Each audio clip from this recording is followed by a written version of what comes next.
खोता शरीरत महगवरैया फुर दिन उड़ जाई पोसल चिड़ैया फुर दिन उड़ जाई पोसल चिड़ैया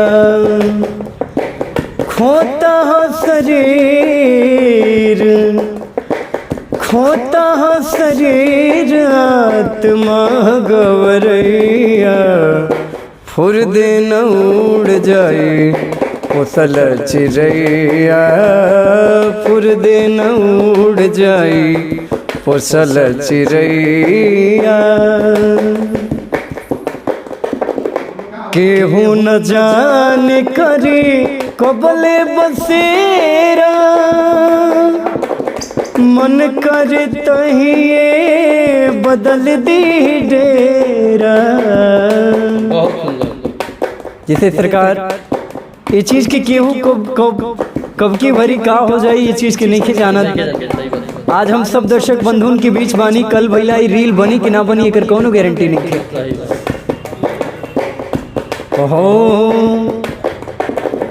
केहू न जाने करी कबले बसेरा मन करे तहिए बदल दी डेरा। देखी न पका हो देखी न पका हो कि पुस के मड़ैया फुर दिन उड़ जाए पोसल चिड़ैया फुर दिन उड़ जाए पोसल चिड़ैया।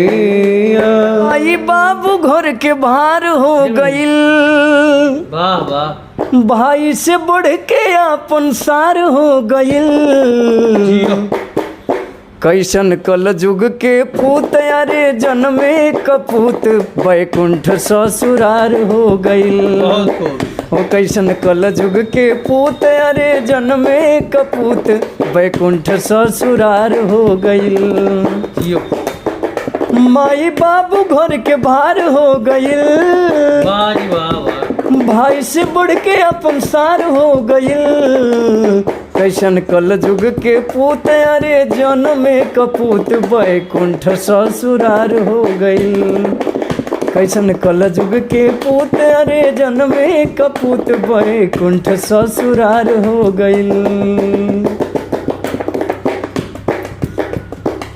और कहे एक बार आजकल के बबुआ लोगन के बारे में का कहे एक बार होई हवा तो माई बाबू के खर्ची भी बंद बा पहुन के कमाई पर सर के घमंड बा।